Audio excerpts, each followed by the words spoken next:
Vous avez certainement, vous avez certainement eu l'expérience de ressentir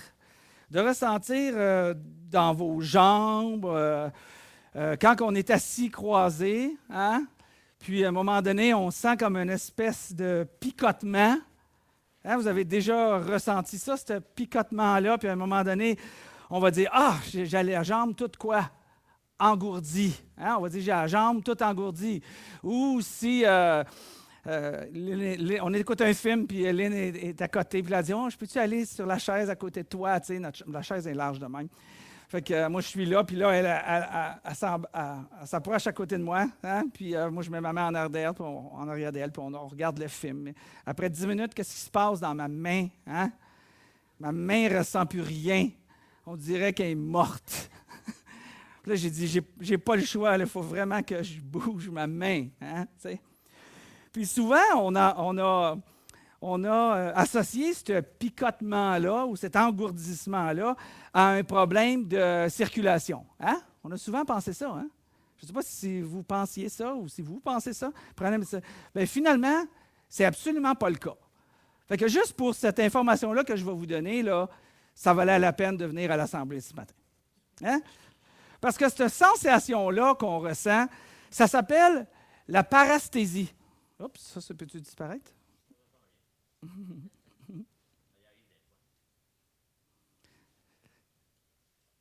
Bon, il ne veut pas. Donc, on appelle ça la parasthésie. Puis la parasthésie, c'est une anomalie du système nerveux due à une compression temporaire des nerfs. Donc, finalement, ce n'est pas le système sanguin là, qui ne fonctionne pas bien. C'est les nerfs qui sont écrasés. Et qu'est-ce que ça fait? C'est que ton cerveau ne déchiffre plus le fait qu'il y a un membre, hein, le membre engourdi, le membre, la main, l'épaule, je veux dire le bras ou la jambe. Il ne déchiffre plus dans son cerveau parce que le nerf est écrasé. Puis là, le cerveau a comme l'impression qu'il faut qu'il déconnecte, puis parce que ça n'a pas de rapport à son corps. C'est étrange, mais le cerveau, il a cette réaction-là. Tu sais? Puis là, qu'est-ce qui se passe? Bien là, tu bouges de nouveau, puis le cerveau, bien, il reconnecte en réalité, puis il se dit « Ah, finalement, j'en ai un autre bras. » C'est un peu ce qui se passe au niveau du système nerveux. Il y a même des gens qui, puis faites attention à ça, je ne savais pas, j'ai appris ça. Il y a des gens qui, quand ça picote, là, tu sais, exemple, ça picote dans la jambe effrayant, puis ils veulent un problème de circulation. Puis il y en a un en particulier que j'écoutais qui s'est levé, puis en se levant, bien, le cerveau, il pense qu'il n'y a pas de jambe. Fait que le cerveau n'a pas donné tous les flux électriques pour que justement que le mouvement puisse se faire, puis la personne est tombée parce qu'elle s'est cassée la jambe. Fait que, attendez si vous vous sentez picoter un peu, là. Attendez que ça revienne, parce que le cerveau, lui, il a l'impression que le bras ou la main ou la jambe n'est pas attaché au corps. Qu'est-ce que je veux en venir? Lorsque le membre du corps est endormi ou engourdi, peu importe comment vous l'appelez, il ne peut pas fonctionner normalement, jusqu'à temps que le picotement finalement disparaisse, puis qu'on revienne à notre condition originale. Je vais revenir sur le sujet du corps dans cette histoire dans quelques minutes. Aujourd'hui, on commence une nouvelle série de messages, une série qui va avoir 4 messages. Puis cette série, on a appelé ça « Les Alpes du Nouveau Testament » et le sous-titre « Lettre aux Éphésiens ». Donc, on va parler durant 4 semaines de la lettre aux Éphésiens. Alors, je vous encourage, déjà je le dis tout de suite, puis je vais peut-être le répéter à la fin du message, je vous encourage à prendre le livre des Éphésiens, il y a 6 chapitres, puis lisez-le. Pendant 1 mois, on va parler de ce livre-là, puis on va découvrir des choses absolument extraordinaires de la parole de Dieu. On va creuser un peu dans cet élément-là. Et c'est pour ça qu'on a appelé ça les Alpes du Nouveau Testament. Mais pourquoi les Alpes? Bien, parce qu'il y a des nombreux exégètes qui considèrent que la lettre aux Éphésiens, qu'on va étudier, c'est comme les plus hauts sommets de la vérité des Écritures. Hein? C'est comme Il y a une hauteur extraordinaire on est capable de reconnaître quand on lit la lettre aux Éphésiens. Puis en même temps, c'est vu par ces exégètes-là d'une profondeur sans égale, hein, dépendant de quel côté tu es de la montagne. Et c'est pour ça qu'on a appelé ça les Alpes du Nouveau Testament. Tout le monde sait c'est quoi les Alpes? Les montagnes de la Suisse. Très belles, exactement. Donc, on va regarder ça durant les prochaines 4 semaines. 4 messages qu'on va couvrir, 4 sections, parce qu'on ne pourra pas couvrir l'ensemble finalement de la lettre aux Éphésiens. Puis aujourd'hui, on va capturer un thème principal qu'on retrouve dans le chapitre 1 et dans le chapitre 2. Mais il y a tellement de choses qui ne seront pas couvertes durant cette série de 4. Je pourrais prêcher pendant 6 mois sur le livre des Éphésiens, puis on découvrirait quelque chose de nouveau. Mais je ne veux pas tirer à la sauce, comme on dit. Donc, chapitre 1 et 2, on va parler un petit peu. Puis ce qu'on va parler aujourd'hui, ça va être des choses qui révèlent les merveilleuses provisions de Dieu pour ses enfants. Alors, si vous n'êtes pas chrétien, si vous êtes ici en exploration, vous ne savez pas, certains avec la foi, est-ce que je veux suivre Jésus, pas Jésus, si vous êtes en ligne, puis vous êtes ici pour découvrir, ou bien vous découvrez quelque chose, bien sachez qu'aujourd'hui, c'est un bon moment dans cette série-là pour commencer, parce que vous allez justement entendre ce que les chrétiens ont, hein, les provisions que Dieu a faites pour les chrétiens. Et j'espère que ça va vous donner le goût de devenir chrétien. Donc, le message d'aujourd'hui, on va l'appeler « Cadeau du ciel ». On va appeler ça comme ça, « Cadeau du ciel », puisqu'on va parler des provisions de Dieu pour ses enfants. Alors, on va en parler de quelle manière? Bien, par rapport à ce titre-là, « Cadeau du ciel », on va regarder le cadeau que Dieu nous donne. C'est démontré d'une façon avec une métaphore, et on va en parler vers la fin du message, parce qu'aujourd'hui, j'ai besoin de mettre les fondations de notre série de 4 messages. Puis, vous allez voir que quand on va parler de cette idée-là, de cette métaphore-là qui parle justement du cadeau de Dieu, on va voir ce que les chrétiens, justement, possèdent, puis comment ils peuvent, écoutez bien, réclamer et se réjouir des possessions célestes. C'est vraiment pour chacun d'entre nous, si nous sommes chrétiens, Dieu a vraiment des cadeaux pour nous, puis j'aimerais ça qu'on les déballe, puis on commence à les déballer aujourd'hui. Alors, le point principal du message d'aujourd'hui va être de prendre avantage des richesses provenant de la banque céleste ou souffrir de malnutrition spirituelle. Alors, profitons. Est-ce que nous voulons profiter des richesses qui proviennent de Dieu, de la banque céleste, ou on veut souffrir de malnutrition spirituelle? Pourquoi je parle de malnutrition spirituelle? Parce que vous avez probablement entendu certaines histoires, j'ai entendu ça fréquemment dans ma vie, certaines histoires qui nous racontent des gens qui ont vécu toute leur vie dans la pauvreté et dans la malnutrition jusqu'à la fin de leur vie. Puis après leur mort, la famille ou les gouvernements, ceux qui n'avaient pas de famille, découvraient que ces gens-là avaient des centaines de milliers, voire des millions de dollars en leur possession, dans des comptes de banque ou dans des sacs laissés ou cachés dans la maison. Je ne sais pas si vous avez déjà entendu, mais j'ai entendu plusieurs histoires de situations comme ça. Mais il y a des chrétiens, et c'est ce que je vais éviter pour chacun d'entre nous. Il y a des chrétiens qui souffrent de malnutrition spirituelle. Pourquoi? Parce qu'ils ne prennent pas avantage de l'immense richesse et ressources dans le grenier de Dieu qui sont à notre disposition. Et ce que je ne veux pas, c'est qu'on vive, puis qu'on meure, puis qu'on dise « Maï, il y avait tellement à sa portée, comment ça se fait que ça s'est terminé de cette manière-là? » C'est bon? On va avoir un peu d'histoire pour commencer aujourd'hui, pour comprendre le livre d'Éphèse, puisqu'on veut, la lettre d'Éphèse plutôt, parce qu'on veut discuter de ça. Un peu d'historique pour débuter notre série. Éphèse, qu'est-ce que c'est? Qu'est-ce qu'Éphèse? Éphèse était une ville, ce qu'on appelle de la Grèce antique, située dans la région de l'Asie mineure. C'est comme ça que c'était déterminé autrefois. Aujourd'hui, si on veut situer Éphèse, Éphèse est en Turquie. Si vous regardez dans une map, il y a la Grèce, l'Italie, la Grèce, la Turquie qui est juste à côté. Et la ville d'Éphèse était située au nord, ouest plutôt, au nord-ouest de la Turquie, sur le bord de la mer. Cette ville-là n'existe plus, bien sûr, aujourd'hui, mais c'est un site archéologique impressionnant qui se trouve à être inscrit au patrimoine, le patrimoine mondial de l'UNESCO pour sa splendeur au niveau des sites archéologiques. À l'époque, par contre, c'était une des villes, si ce n'était pas la seconde ville la plus impressionnante du monde. Rome étant considérée comme la première à cette époque-là. La ville d'Éphèse était une ville qui avait été établie puis qui a existé pendant plus de 1600 ans.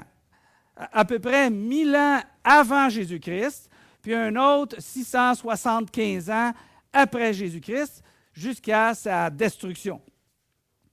C'était une ville à Éphèse. C'est bon qu'on comprenne l'idée, là. C'est une ville à Éphèse qui habitait 350 000 personnes régulièrement. Et quand il y avait des fêtes et des célébrations particulières, il pouvait y avoir jusqu'à 1 million de personnes qui se réunissaient dans la ville. Alors, vous comprenez un peu plus l'idée de cette ville-là. Ce qui attirait les gens qui pouvaient monter jusqu'à 1 million de personnes dans la ville d'Éphèse, c'est parce que dans la ville d'Éphèse, il y avait un immense temple très renommé pour la déesse qui s'appelait Artémis. Et la déesse Artémis était une déesse très connue dans le monde romain, de l'Empire romain de l'époque, même si c'était grec, parce que c'était grec.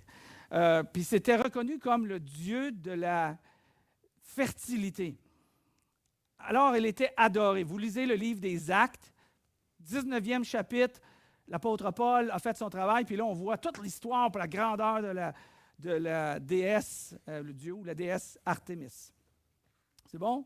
Fait que l'apôtre Paul, si on revient maintenant à la ville d'Éphèse, l'apôtre Paul a travaillé là-bas. Il a visité la ville d'Éphèse. Dieu l'a conduit à aller à la ville d'Éphèse. On peut comprendre l'influence que la ville avait. Alors Dieu, s'il faisait un travail dans la ville d'Éphèse au niveau chrétien, bien, il savait que ça avait une grande portée puis un grand rayonnement. Paul s'est rendu à la ville d'Éphèse, il a fait 2 voyages, et dans son 2e voyage, il a fait 2 ans, il a habité 2 ans là-bas, et il a travaillé à faire connaître l'Évangile. C'était incroyable le travail que Dieu a fait à travers de l'apôtre Paul dans la région, parce qu'on dit que dans les textes bibliques nous ramènent à l'idée que le travail de Paul dans la ville et dans la région remuait les foules d'une manière impressionnante. Il persuadait les gens que les divinités fabriquées par les hommes, les idoles, les dieux, petits dés qui étaient là, n'étaient pas des vrais dieux. Vous imaginez quand un temple consacré à Artémis, puis à une déesse, puis que tout le monde vénère, puis lui, Paul, il arrive, puis il dit... Les dieux que vous adorez, ce ne sont pas des vrais dieux. OK, je n'étais pas sûr qu'elle allait aller souper le soir quand il faisait des déclarations comme ça. Alors, tous les habitants, à ce moment-là, tous les habitants de la province d'Asie qui étaient là, pas juste la ville d'Éphèse, mais toute la région de l'Asie mineure, la Bible nous dit qu'ils avaient entendu la parole de Dieu grâce au travail de l'apôtre Paul. À un moment donné, l'apôtre Paul a prêché, puis là, il commençait à avoir de la persécution qui empêchait les chrétiens d'apprendre et de recevoir les enseignements de l'apôtre Paul.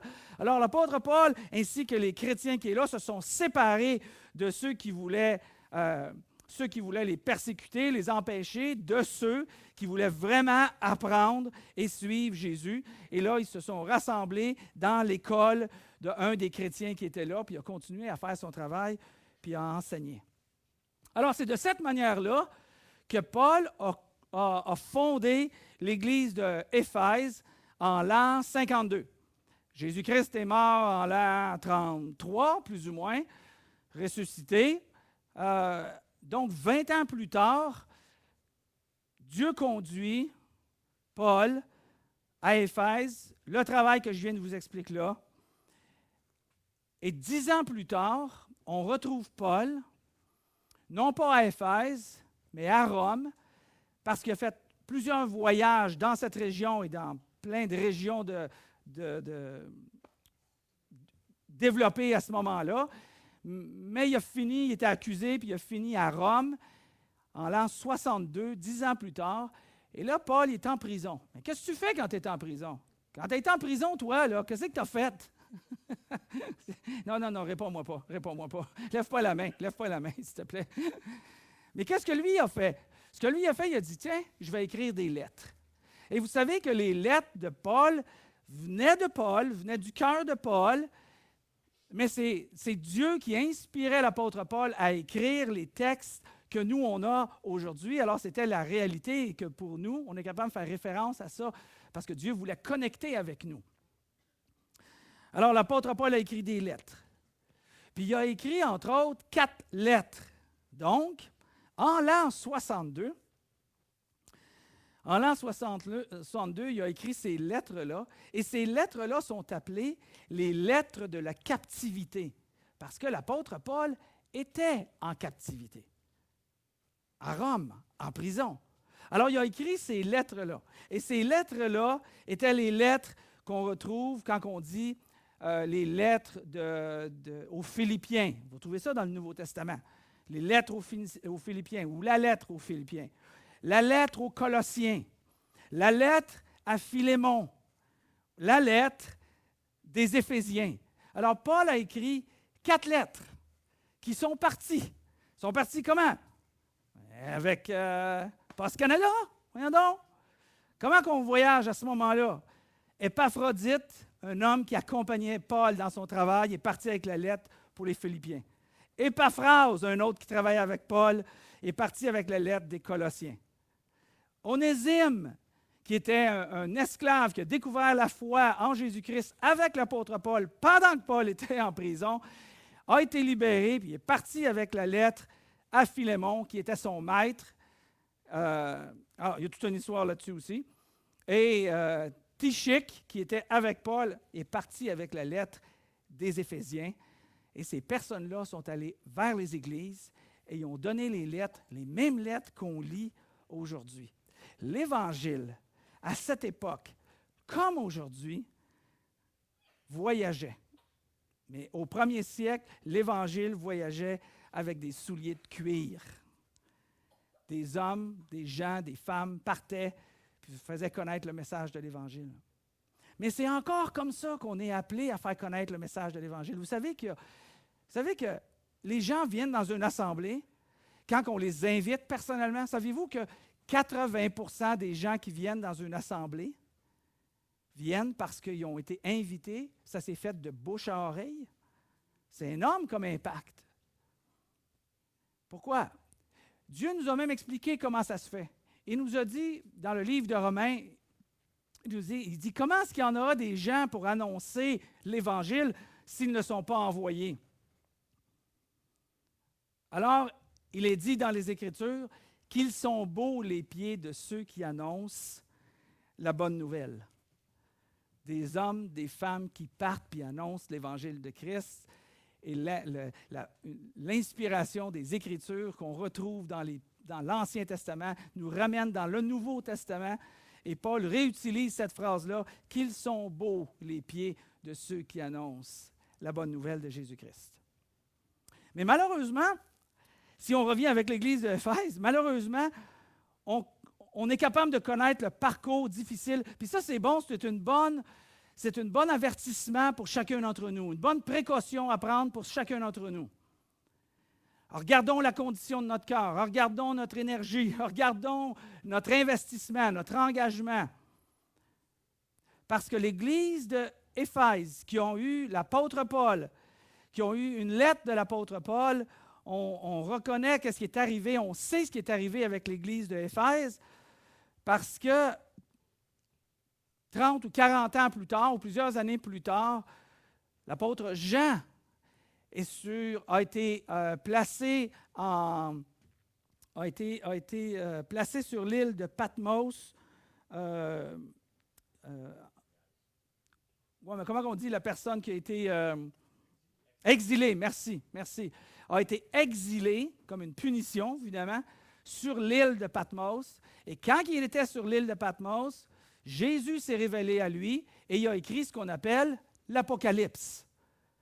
Et cette première partie dans l'Apocalypse, le 2e chapitre, Jésus a voulu que 7 églises reçoivent une lettre de sa part. Alors Jésus a dicté à Jean quoi dire à ces 7 églises-là.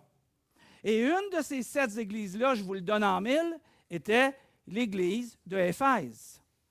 Alors Jésus a écrit par la main de Jean et a dicté à Jean à l'église de Éphèse et a dit à l'église de Éphèse les paroles suivantes. Il dit à l'église, « Tu as abandonné l'amour que tu avais au début. »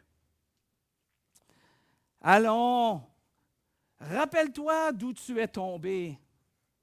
Change et reviens à ta conduite première. Retombe en amour avec moi. Quelle mise en garde judicieuse de la part de Jésus que cette parole-là soit écrite puis que ça soit nous a transmis par les livres qu'on a accès aujourd'hui afin de ne pas perdre cet amour-là qui a fait en sorte qu'on est dans la foi aujourd'hui. Combien de personnes ont été endormies, engourdies, comme un membre engourdi et se sont détachées de la foi. C'est ce qui est arrivé avec l'Église de Éphèse.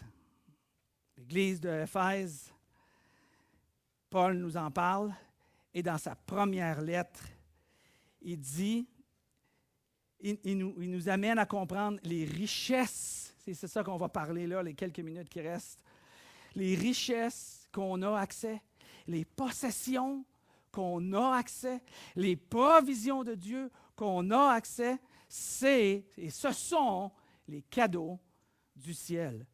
Pourquoi? Parce que, afin que nous les réclamions. On a accès à toutes ces richesses-là, on a accès à ces possessions-là, on a accès à ces provisions que Dieu nous a données. À nous, à toi qui écoutes en ligne, de les réclamer, ces richesses-là, ces possessions-là qui nous sont données. J'ai commencé en vous disant, il y a des gens qui vivaient dans la malnutrition, il y a des gens qui vivaient dans la pauvreté jusqu'à ce qu'ils meurent, puis que là, on réalisait que dans leur compte de banque, il y avait des millions qui étaient là ou des milliers de dollars qui étaient là, et les gens ne vivaient pas en fonction de ce qui avait été à leur disposition. Est-ce que nous, on veut vivre de cette manière-là? Et la réponse est, bien sûr, absolument pas. On veut vivre et saisir et prendre et aller réclamer ce qui nous appartient. Regardons les quelques phrases que j'ai ressorties sur l'ensemble du chapitre 1 et du chapitre 2 qui nous parlent des richesses et les possessions, les cadeaux du ciel de Dieu. J'ai ressorti le passage qu'on retrouve ici. « Louons Dieu », l'apôtre Paul dit. Le Père de notre Seigneur Jésus-Christ, il nous a bénis dans notre union avec le Christ en nous accordant toute bénédiction spirituelle dans le monde céleste ou dans les lieux célestes. Alors, qu'est-ce qu'il est en train de dire là? Il est en train de nous dire qu'on a accès à un monde céleste. Plus que ça, il est en train de nous dire que nous sommes assis dans le monde céleste. Oh, mais tu dis, ouais, moi je suis très terre à terre, là. Je vis sur la terre. Oui, tu vis sur la terre, mais en même temps, tu vis dans le monde céleste. Parce que c'est dans le monde céleste que tu as accès à tous ces cadeaux-là et ces provisions-là et ces richesses qui te sont préparées, prêtes à être prises.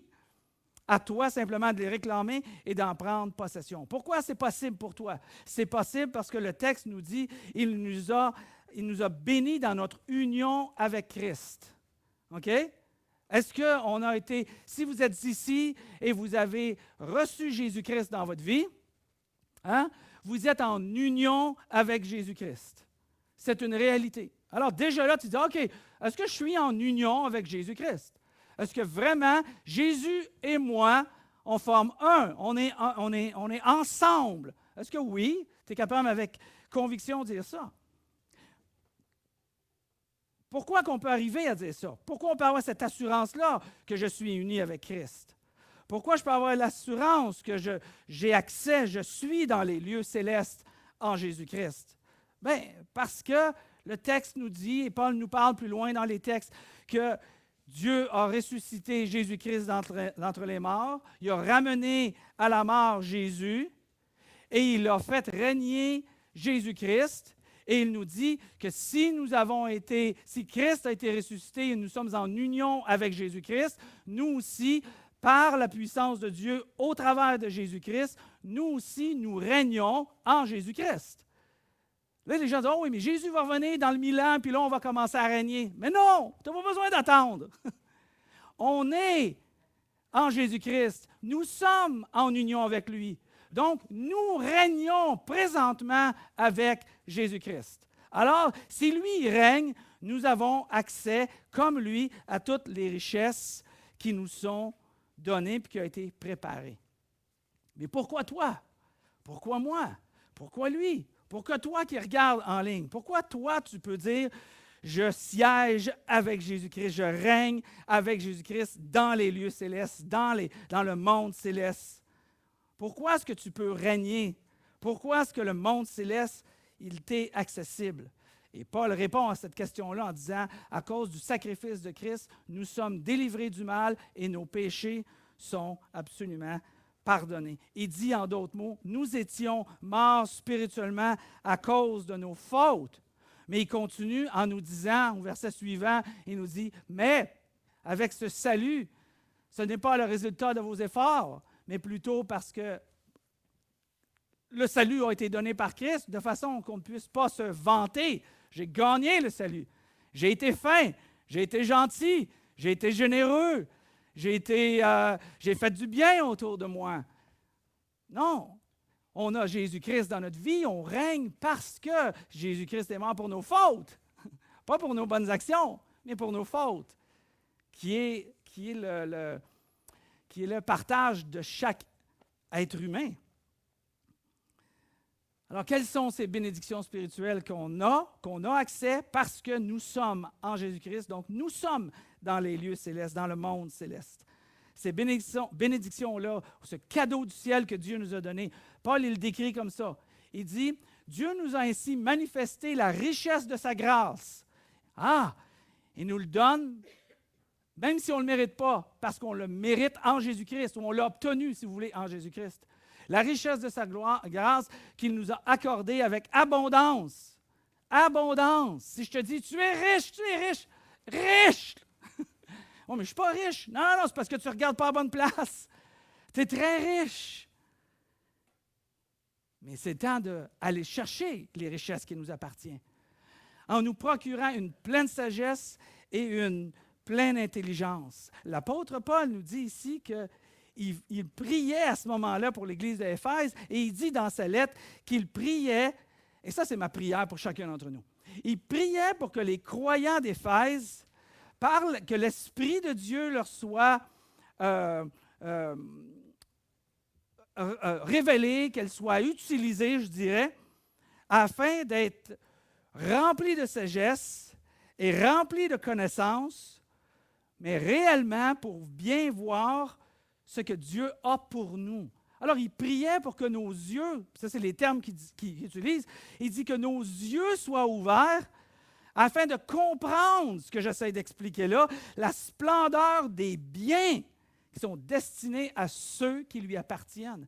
Alors, il renforce l'idée ici pour être certain que l'Église d'Éphèse, tout comme nous aujourd'hui qui lit les mêmes textes, on participe avec une pleine conviction que nous sommes riches, très riches en Jésus-Christ et qu'il y a plein vraiment d'abondance qui nous est donnée. Mais l'important, c'est d'arriver à saisir ces richesses-là, aller les prendre, aller les réclamer, ces richesses-là.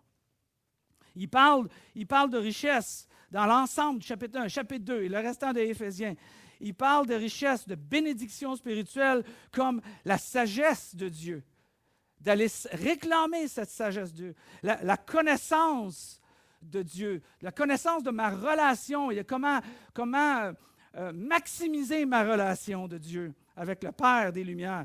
Il dit, cet amour-là qu'il nous a donné, réclamez l'amour que vous avez accès, réclamez l'héritage qui vous a été promis, réclamez cette puissance-là que vous avez. Réclamez les dons spirituels que Dieu vous a donnés. Réclamez cette force que vous avez grâce à l'Esprit de Dieu qui nous habite pour conquérir nos combats de tous les jours. Réclamez ça. Ce matin, je me suis réveillé. J'ai trouvé ça génial. Je me suis mis à penser à plein de choses négatives. Puis je suis en train de laisser des choses du passé, des erreurs du passé me dominer. Et en dedans de moi, je filais mal, pour manque de mots. Pourquoi? Parce que je laissais des choses du passé, des erreurs du passé, des projets que j'aurais voulu faire, des paroles que j'ai dites, des relations que j'aurais pu sauver ou éviter de se flétrir. Et là, je laissais ces choses-là m'envahir. Jusqu'à ce qu'à un moment donné, j'ai dit, ben non, qu'est-ce que tu fais là? Hey, François, réveille, c'est ta fête. J'ai dit, bonne fête. Je me suis dit, François, mets donc en pratique ton message. Et là, j'ai commencé à aller réclamer ce qui m'a été donné. J'ai commencé à réclamer. Au lieu de laisser les fautes ou me hanter, me laisser dire « Ah oui, mais gars, François, si tu n'aurais pas fait ci, il n'y aurait pas arrivé ça. » Puis là, c'est les conséquences. Puis là, tu vis avec du regret, tu vis avec du remords, tu vis avec de la peine. Hein? Puis je suis certain qu'on est capable de regarder à plein de situations, puis de regarder à l'arrière, puis de se laisser décourager parce qu'il est en arrière.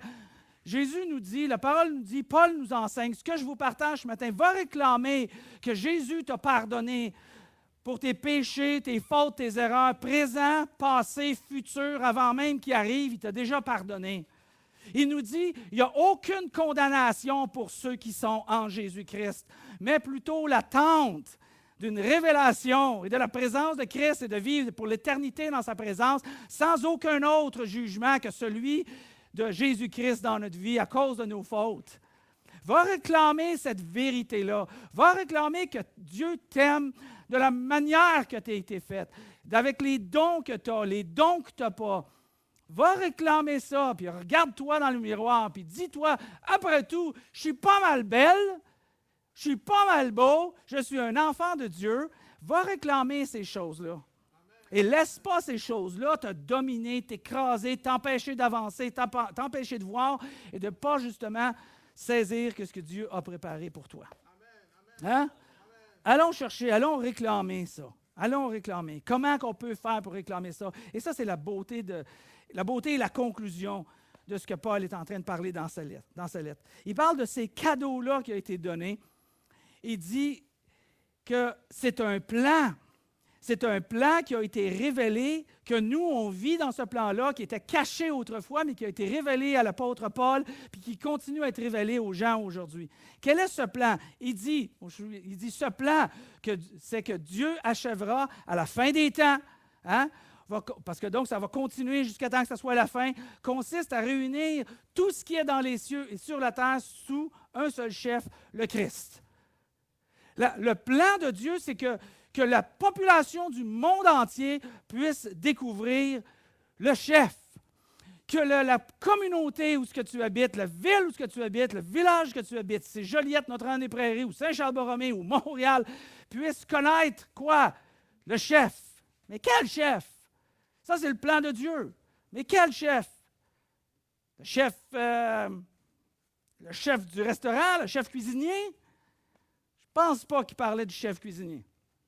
Est-ce qu'il parlait peut-être du chef politique? On est en élection, là, bientôt. C'est peut-être ça qu'il parlait, le chef politique. Croyez-vous qu'il parlait du chef politique? Non. Est-ce qu'il parlait du chef de l'état-major de l'armée du Canada? Non, absolument pas. Paul nous donne la réponse pour qu'on puisse réclamer.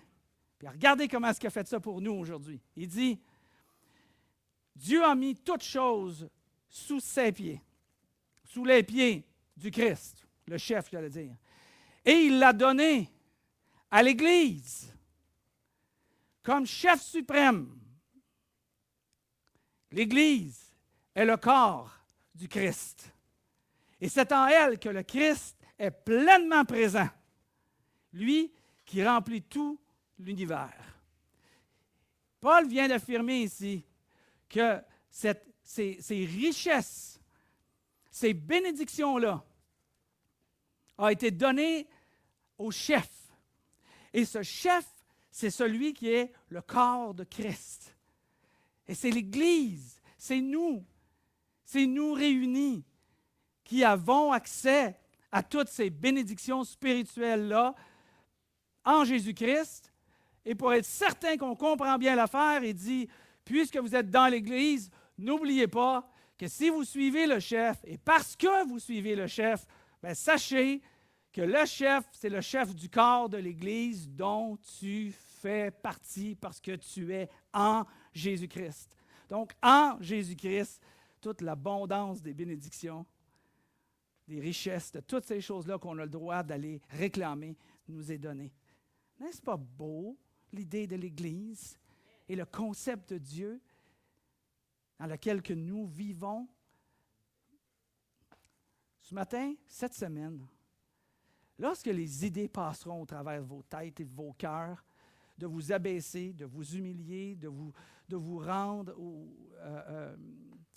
misérable, arrête, réclame. Réclame ce qui t'est dû. C'est à toi. C'est la richesse qui est à toi. C'est à toi, c'est à moi. Va chercher ces choses-là qui nous sont données. Alors, je termine pour en faire une application dans la dernière minute. Si on veut faire une application pratique pour réclamer ces bénédictions spirituelles dans le monde céleste, dans les lieux célestes dans lesquels que nous sommes assis et que nous régnons en ce moment grâce à Christ au travers de l'Église, souviens-toi que ces bénédictions-là t'appartiennent déjà. Souviens-toi-en, il t'appartient déjà, tu n'as pas besoin de mourir pour réclamer les bénédictions célestes. Ils sont là, ils sont à toi.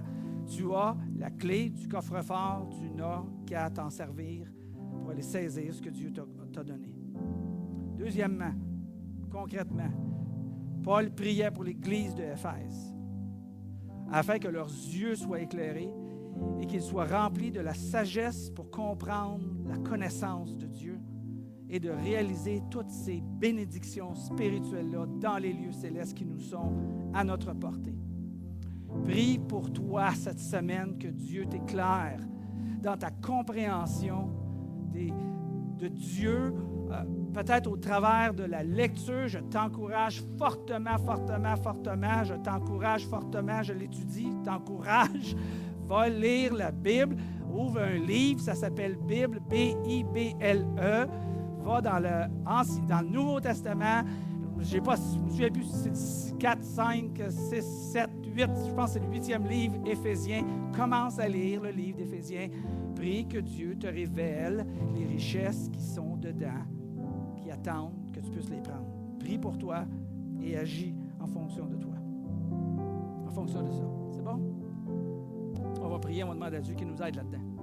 Père éternel, merci. Merci Seigneur Dieu pour nous révéler ta parole. Merci pour la profondeur des Écritures. Aide-nous à le déchiffrer, à le comprendre, à le creuser. Mais aide-nous, Seigneur Dieu, à ne pas oublier cette semaine, lorsque les moments difficiles vont arriver, les moments de doute, les moments de fatigue, d'épuisement, les moments d'inattention, les comportements qu'on ne voudrait pas faire, mais qu'on fait quand même. Aide-nous, Seigneur Dieu, à ne pas se laisser s'effondrer, mais plutôt d'aller et de réclamer. Parle à notre cœur par ton Saint-Esprit afin qu'on puisse aller et qu'on réclame ce que tu nous as donné grâce à Jésus-Christ, puis qu'on puisse s'en saisir, puis qu'on remplit nos cœurs et nos pensées et que ça transforme notre vie parce que justement, on va prendre la main, on va étirer la main, puis on va aller chercher qu'est-ce qui nous appartient. Alors, on te prie, Seigneur, aussi pour que cette semaine, tu puisses te révéler à nous, ouvre-nous les yeux de notre intelligence, par la lecture, la compréhension des textes que tu as dit là, par les expériences qu'on va vivre cette semaine, on te demanderait de donner la sagesse de voir, d'entendre et de te connaître, Seigneur Dieu. Merci pour cette Église, merci pour Jésus-Christ, le chef de cette Église. On se place devant toi en adoration pour te remercier en toutes choses. C'est en Jésus, justement, ce chef qu'on te prie, Père. Amen.